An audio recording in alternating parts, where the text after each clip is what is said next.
This week, President Trump visits California the same week he's inaugurated as president. So help me God. We report from both Washington, D.C. and Southern California. Talking to some of Trump's biggest supporters and detractors. We take you inside the offices of both of California's U.S. Senators, Alex Padilla and Adam Schiff. Plus, we go one-on-one with conservative commentator Dave Rubin and Fox's Bret Baier. Broadcasting across California, you're watching The Issue Is. President Trump tours fire damage in Pacific Palisades, getting a first-hand look at thousands of homes lost. He visits a nearby fire station for a briefing with local officials, including L.A. Mayor Karen Bass and a bipartisan congressional delegation. There can be no golden age without the Golden State. It's a great state. We absolutely need your help. We need the federal help. You're You've got it, I told you. You will have no permit problem. There will be zero delay. And as far as I'm concerned, you already have the permits. Earlier in the day, the president suggesting it may be time for FEMA to go. Maybe getting rid of FEMA. I think, frankly, FEMA is not good. The president also suggesting for the first time ever that federal disaster aid could be conditional on policy changes in California. I want to see two things in Los Angeles. Voter ID, so that the people have a chance to vote.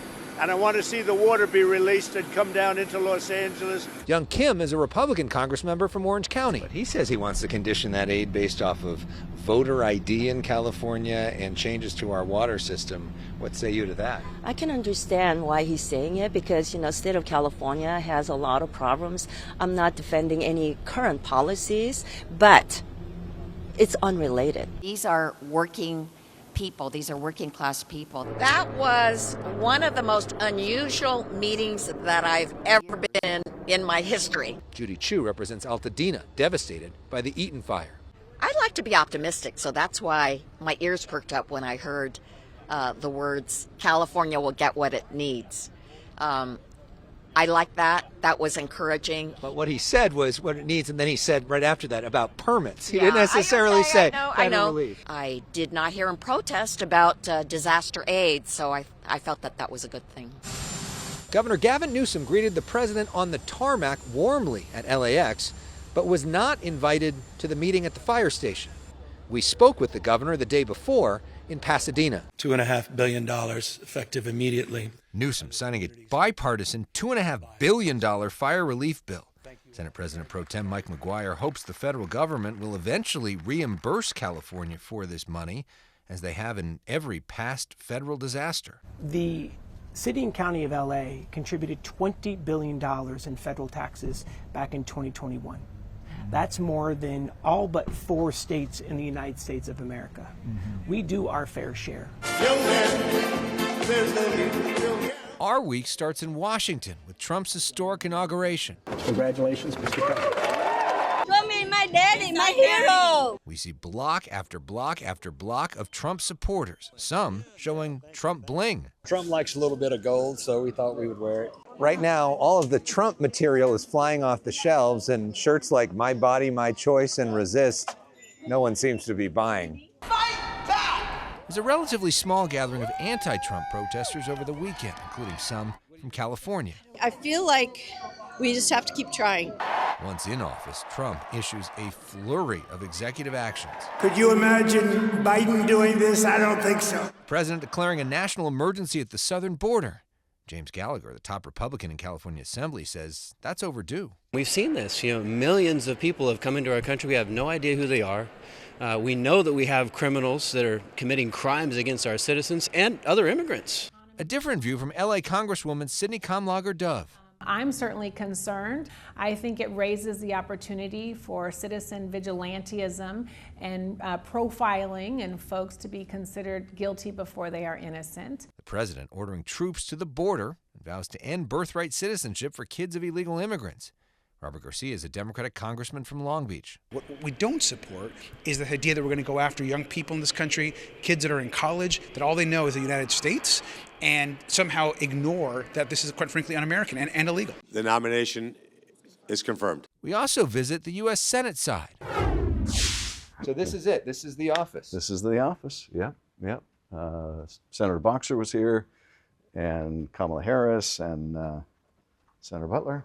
Senator Adam Schiff welcomes us into his new U.S. Senate office. And I understand this is your first interview you've ever done in this space. That's right. That's right. I do all the firsts with you on The Issue Is. Congressman, thank you so much for being here for our first show. Schiff joined us for our first ever show. Great to make the announcement on your show. He launched his Senate campaign on our show. Adam Schiff Did his first Senate debate with us. And this is the desk. And is now giving us his first tour after winning the seat once held by Senator Dianne Feinstein. Is Dianne Feinstein original? Schiff won his race for that seat the same night his longtime political foe, Donald Trump, won back the presidency. What does the Trump administration mean specifically for California?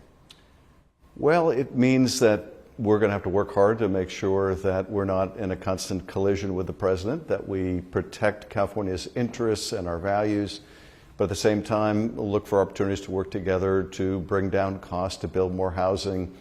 There's plenty of area to overlap, but a lot will depend on whether the president simply wants to make war on our state. We've seen this flurry of executive orders, 200 actions in day one. What specifically does that mean for our state? What's the big top lines you're looking at? I think some of them will have a deep impact depending on whether he really carries them out. The first is these tariffs. If we have these massive tariffs on other countries, that means in terms of a lot of our industries like the agriculture industry, they're going to be just really hard hit. Prices on food and other things are going to go up even more. Similarly, if he carries out mass deportations, it will not only split up a lot of families, you have children separated from their parents, but it means a lot of farm workers won't be on the farm. Food prices will go up even further. We know you and Trump have gone back and forth for many years. What's it like for you to sit there and watch him be inaugurated? Well, I'll have to admit, yesterday was rough in many ways. To sit in Statuary Hall, to see a president inaugurated who had incited a violent attack on that very building, and then later that day, watch him pardon 1,550 people that were involved in that attack on the Capitol, including something like 170 people who beat police officers and gouged them and bear sprayed them to give them pardons. That was tough, I think, because what it says to other lawbreakers is if you commit violence on his behalf, there's a good chance that you may get off scot-free. Meanwhile, you also got a pardon from President Biden, one that you didn't ask for. You've come on our show and said that it's not a good idea, don't do this, and yet he did it anyways. What's your reaction to that? Well, I continue to think that it was unwise and unnecessary, and that it sets a bad precedent. I think we can now expect that Donald Trump will pardon his family members on the way out of office. And since he has just come into office, it kind of tells his family members they have carte blanche to do whatever they want, to cross whatever lines they want to cross, because they can expect a pardon on the way out the door. This was my concern, frankly, with the whole preemptive pardon. You know, the origin of all this is the threats, the improper threats by Trump, but nevertheless, I don't think that should have been the response. Why do you think President Biden didn't listen to you? Well, I don't know. I never discussed it with him, so I really don't know. I suspect he thinks that the president will make good on his threats, President Trump will make good on his threats, and that regardless of what he might do in the pardon issue, Trump was going to do whatever he would do with his own pardons. I assume that was part of the reasoning. You know, we've been talking to you for years, and this is something I know you've thought about for years, to be here in the Senate, in this office that Kamala Harris was in, that Barbara Boxer was in this physical office. What's it like for you to physically be here? Well, it is an awesome responsibility to represent the whole state. It's exciting to be able to try to fight for folks in the far north and the far south to try to tackle new issues like the Salton Sea or the Tijuana River crisis. And now we have this massive heartbreak in these fires that are all my constituents. Mm-hmm. In fact, part of the area, Altadena, I used to represent for decades, and I can't tell you how many people I know personally in both Altadena and the Palisades who have lost everything. So it's also been really heavy, a very heavy responsibility, but I'm very proud and mindful of the history, not just of this physical office, but this is the seat that Dianne Feinstein occupied, and she was such a giant. Gives me a big model to follow. So a little bit of home here in the office to level set. California's senior senator Alex Padilla is now in the same physical office Senator Feinstein once occupied. This was the last thing I would have imagined I'd be doing when I was growing up. Padilla is California's first Latino senator, and he has reminders about his heritage all over the office, including a tribute to Cesar Chavez. Goes back to the inspiration I got from when I first met Cesar when I was in college. Yes, that's his autograph. We're seeing a lot of action on immigration so far. Your reaction? Yeah, it's, well, I mean, he made it clear during the course of the campaign he wanted to be tough, but I wish he'd just be smarter. The net effect of the executive orders, as I've seen them thus far, are not only to make it impossible for anybody to come to the United States, which, look, I agree, we need a border that is orderly and controlled, but also humane, but also to deport millions of people who have lived here in the United States. Most who came lawfully and maybe overstayed a visa, or they came with their parent lawfully, but they've aged out of those protections because the backlogs are so long. That's going to have a real impact. You know, if you want to look at the construction industry, for example, how many immigrants work in that field? As we're trying to rebuild Los Angeles, we're going to have less workers to be able to do so. Costs are going to go up. It's going to take longer. Care about food prices. Who is it that works in the fields and in food processing facilities? Get rid of those workers, cost of food is going to go up. I thought, Alex, that the takeaway from the November election was people being concerned about inflation and prices. His actions seem to be opposite. Trump says that's not what he's going after. He says he's going after the illegal immigrants who had committed other crimes and potentially get rid of felons, take them out of jail. What's wrong with that? Well, the devil's always in the details. If it was just targeting violent offenders, nobody disagrees with that. Democrats agree with that. But he'll say that in one speech and then turn right around and promise the largest mass deportation in our nation's history. So how do you reconcile the two? Because the vast majority of immigrants, documented and undocumented, are not violent criminals. So he keeps going back to that rhetoric from his first presidential campaign, right, of the rapists and the drug dealers and all of that. So I'm hoping for the best, but I got to prepare California for the worst. How are you doing that? We're working with our state counterparts to make sure that there's an information campaign, at least, for immigrants to know their rights, to try to work with not just the state and cities, but through philanthropy to help support maybe legal guidance and even representation through the process. And do what we can here in Washington to push President Trump, push the departments and agencies that are going to be implementing this in that more strategic direction of just focus on violent offenders. Because guess what? If you're targeting, kids stealing bubble gum from a store, that's resources and time and energy that's not being directed at the violent offenders. So let's be smart about this. Before we head out, a moment of fun. While we can. There it is. Go Dodgers. There it is. Sorry, Boys Giants blue. fans. Up next, a different view from conservative commentator Dave Rubin. Here's conservative commentator Dave Rubin running into J.D. Vance ahead of his inauguration as vice president. We sat down with Rubin while in Washington this week and talked about Donald Trump's widespread appeal. He is now bringing together the widest coalition that I think for guys of a certain age we have ever seen in our political lifetime. The idea that Donald Trump is coming in with Tulsi Gabbard, who literally ran as a Democrat 4 years ago, right? Bobby Kennedy, who ran as a Democrat literally a year ago. Now bringing in Elon Musk, who only was a Democrat his entire life until the last couple of years. And the laundry list goes on and on. And people like me and many others, and Joe Rogan, and this long list of people. It's like there is an opportunity right now to move the margins to the margin where they belong, take a wide 10. And what does the wide 10 stand for? It stands for America. And what does that mean? Well, maybe having borders and believing in capitalism and believing that the country is fundamentally good, removing some of this woke stuff and neo-racism, and then just getting back to letting people flourish. And I think that that's what this all represents. And so that's why I think the mood of the country is quite good. So you used to support the Democratic Party. Democratic Party is at a crossroads right now, an inflection point, and it seems like they could go left or go more towards the center. Where do you think the party goes, and what would your advice be to the party? In a normal situation, I think that there should be a healthy tension between Republicans and Democrats, between liberals and conservatives. I think that's good as a pluralistic democracy with over 300 million people. It's good to have the two sides somewhat fighting in the middle. Unfortunately, what's happened with the Democrats is they've gone so all in on some of the more radical left stuff.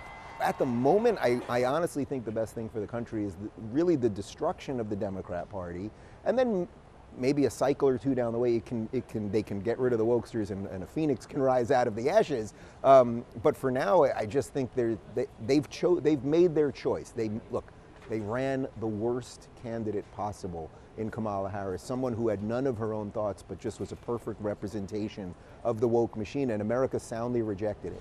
Big picture, sort of real concisely, what is your hope for the Trump administration? Oh, my hope is that they deliver what they've promised. If we fix the border, if we do some deportations, if we get the economy going again, I think it really, maybe more than anything else, I mean, I think those things are granular and can be done, but I think if we project America as a good force for the world again, that we are the world's leader. Someone's got to lead the world. So unless you want it to be China or you want it to be Russia, then it should be America. I really believe we have a chance to have a 4-year run that will change the course of the country. And then, well, I saw JD last night. It's like that guy's got a pretty bright future behind him, in front of him, I should say. And it's like maybe then there's a 12-year run of this. We'll see. Let's talk about that. So we saw a picture of you with JD Vance. Yeah. What'd you say to him? I think, if I'm not mistaken, that I was the first podcast that he did when he ran for senator from Ohio, when he was he was known from Hillbilly Elegy, but little known in the political world. And it's not that long ago, ironically. It's only about 4 or 5 years ago. It's and crazy, so isn't it? the guy's rise is like a full hockey stick. But man, talk about somebody being ready to get into the primetime game, and the incredible VP debate he had.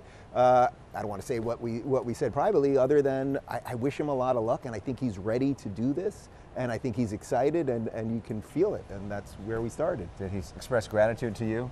Did you claim credit for the whole thing? I didn't claim the credit, but I did put him on, and then that gave him an opportunity to show people he knew what he was doing. So it's either all thanks to you or your fault, depending on your perspective. I guess we'll pick this up in 4 years. Yeah. Dave Rubin, thank you so much. Always great to talk to you. Great to see you in person. Yeah, thanks. Thank you. Up next, Fox's Bret Baier on how Trump is unlike any politician he's ever covered.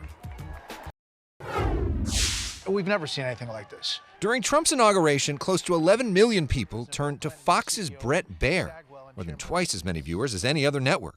We sat down with Bret as he was preparing for that inauguration coverage in Washington. Listen, I think that he's different now.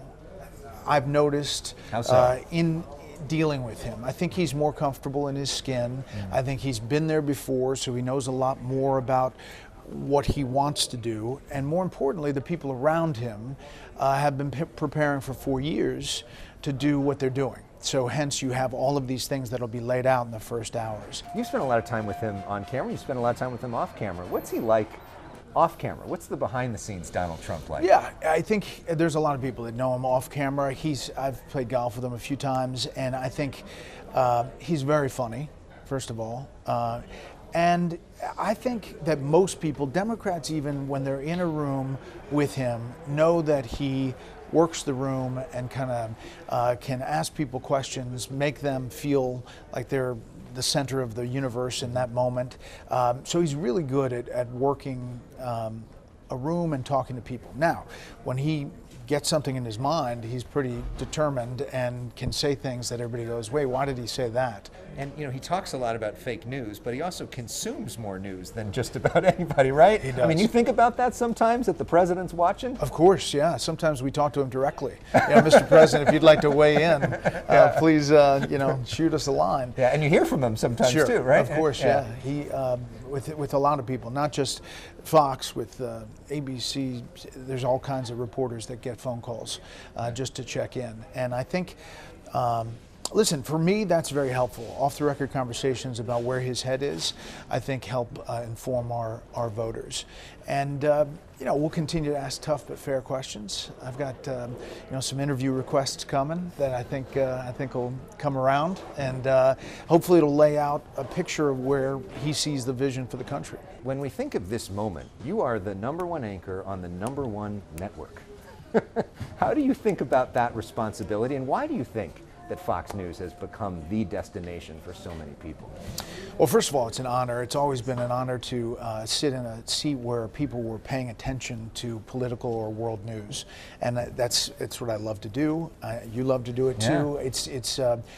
It's an honor when you're sitting in these big moments. So that's how I look at it, #1. #2, I think Fox has been honest with our news coverage. We've covered both sides.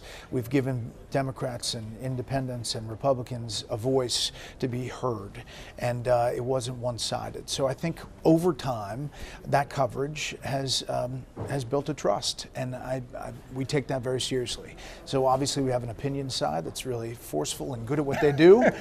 And we have a news side, so we're really, we've had a team that's worked together for a long time, and I think it clicks. I mean, how do you think about that responsibility of, as the country is witnessing history, millions of them are seeing it in effect through your eyes? Yeah, well, it's a big responsibility, and I write books about presidential biographies, and I've written a number of presidents and looked back at how they've affected different moments in time. And so what I'm doing, anchoring, is real-time reporting on history. Clearly you're doing a great job. That's why you're #1. Thanks for being so kind to us. You bet. Really appreciate it, Bret. Thank you, Alex. Thank you. A final word to wrap things up after this. Thanks so much for watching this special edition of The Issue Is. I'm Alex Michelson reporting from Washington. A big shout out to our photographer, Tony Butita, who put in 18 to 20-hour days on this trip, and our editor back home, Debbie Kim, the MVP of our team. Love you both. Love you for watching. We'll see you next week back home.